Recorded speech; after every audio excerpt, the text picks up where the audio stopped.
एक बार की बात है, वृतासुर नाम के विकराल राक्षस ने पूरे संसार में भारी उत्पात मचाया हुआ था, जिसने सभी देवताओं को अपनी शक्ति से हरा दिया था। उसके ऊपर कोई अस्त्र, कोई शस्त्र काम नहीं कर रहा था। देवता परेशान होकर महादेव की प्रार्थना कर रहे थे। तब एक आकाशवाणी हुई।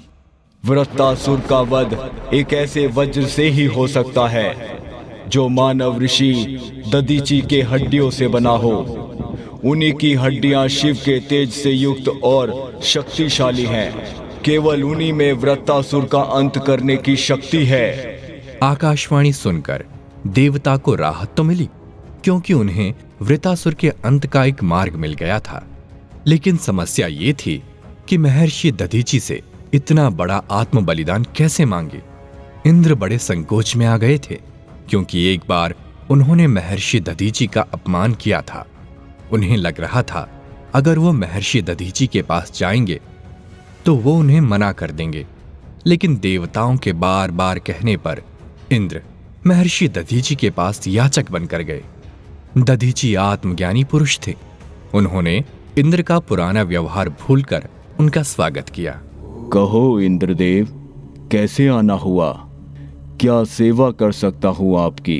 किस मुंह से कहूँ ऋषिवर कि आपसे आपके प्राण मांगने आया हूँ, ताकि आपकी हड्डियों से वज्र बनाकर हम देवता वृत्तासुर का अंत कर सकें और सृष्टि को उसके अत्याचारों से मुक्ति दिला सकें। तब महर्षि दधीचि ने ध्यान लगाकर सारी स्थिति का पता लगाया और ये भी देखा कि ये स्वयं महादेव की इच्छा है। तब उन्होंने एक पल का संकोच नहीं किया और बोले, इंद्रदेव, इस शरीर को तो एक दिन मिटना ही है। अगर ये नश्वर देह संसार की भलाई के काम आ जाए तो इससे ज्यादा खुशी की बात मेरे लिए और क्या होगी। मैं अभी देह त्याग करता हूँ। आप निश्चिंत होकर मेरे हड्डियों का उपयोग करें और संसार की रक्षा करें। इसके बाद दधीचि ने अपने योग बल से प्राण त्याग दिए और इंद्र को अपनी हड्डियां दान कर दी। उनकी हड्डियों से इंद्र ने वज्र बनाया और उसके प्रहार से वृतासुर का अंत किया।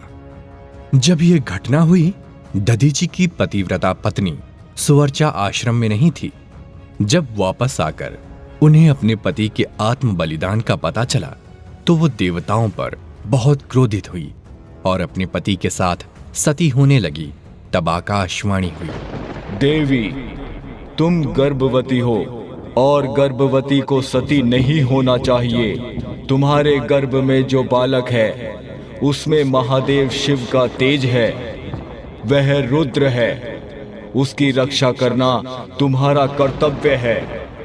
अगर ऐसा था तो आपने उन देवताओं को क्यों नहीं समझाया कि मेरे पति को आत्मदान करने के लिए प्रेरित ना करें? मैं सती जरूर होंगी और उनके इस स्वार्थी कार्य के लिए कभी क्षमा नहीं करूंगी।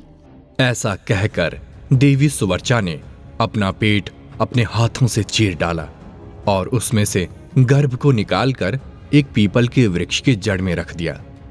वो बालक दिव्य तेज वाला था।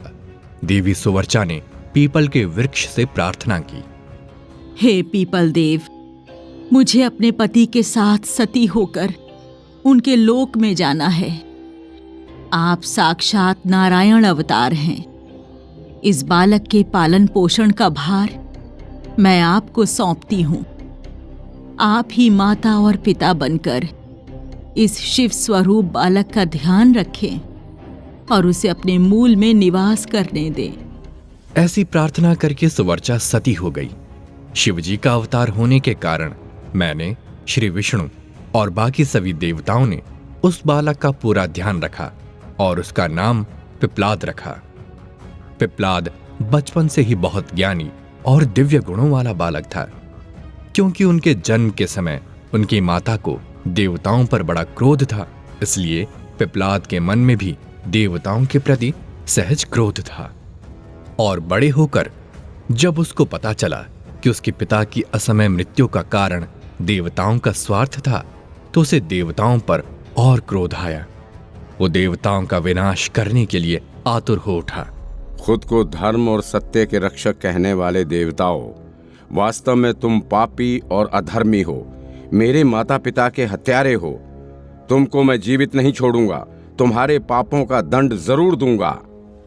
ऐसा निश्चय कर पिप्लाद ने भगवान शिव की कठोर तपस्या आरंभ कर दी। तपस्या से प्रसन्न होकर शिव जी प्रकट हुए। भक्त पिप्लाद, मैं तुम्हारी तपस्या से प्रसन्न हूं। मांगो, क्या वरदान चाहिए तुम्हें? हे महादेव, मैं सारे देवताओं का अंत चाहता हूँ। वे मेरे माता पिता के प्राण लेने वाले हैं। अगर आप मुझ पर प्रसन्न हैं तो अपना तीसरा नेत्र खोलिए और सारे देवताओं को भस्म कर दीजिए। पिप्लाद की बात सुनकर भगवान शंकर सोच में पड़ गए और बोले, मैं तुम्हें तुम्हारा मनचाहा वरदान दे सकता हूं, लेकिन उससे पहले मेरे एक प्रश्न का उत्तर दो। क्या तुम्हें इस बात का आभास है कि देवताओं से ही पूरी सृष्टि का जीवन चलता है? सारे देवताओं के अंश किसी न किसी रूप में सभी जीवों में उपस्थित हैं। जीवों की आंखों की रोशनी सूर्य से आती है। मन और भावनाएं चंद्रमा के प्रभाव से बने हैं। शरीर 5 देवताओं वायु, अग्नि, वरुण, आकाश और पृथ्वी से बने हैं। सृष्टि के हर जीव में कोई न कोई देवता किसी न किसी रूप में उपस्थित है। पहले यह जान लो कि यदि मैंने देवताओं को भस्म कर दिया तो यह पूरी सृष्टि समाप्त हो जाएगी और उसके साथ तुम भी। महादेव की बात सुनकर पिप्लाद सोच में पड़ गए। फिर महादेव ने उन्हें समझाया, पुत्र पिप्लाद, देवताओं के प्रति अपना क्रोध त्याग दो और यह जान लो कि देवताओं ने तुम्हारे पिता से उनकी हड्डियां अपनी रक्षा के लिए नहीं बल्कि पूरी सृष्टि की रक्षा के लिए मांगी थीं। और तुम्हारे पिता ने न केवल देवताओं की रक्षा के लिए बल्कि पूरी सृष्टि की रक्षा के लिए आत्म बलिदान दिया था। तुम्हारे पिता ने प्राण दान कर जिस सृष्टि की रक्षा की, तुम्हारा वरदान उसी सृष्टि का अंत कर देगा। तुम्हारे पिता का महान त्याग निष्फल हो जाएगा। भगवान शिव की बात सुनकर पिप्लाद को अपनी गलती का एहसास हुआ। उनका देवताओं से विरोध दूर हुआ और उसके बाद वो लोक कल्याण करते हुए निस्वार्थ जीवन जीने लगे। पिप्लाद को भगवान शिव का ही अवतार माना जाता है। इसके अलावा भी भगवान शिव ने बहुत से अवतार लिए, जिनमें 11 रुद्र अवतार बहुत प्रसिद्ध हैं। ये अवतार कैसे लिए गए, इनके पीछे भी एक कहानी है।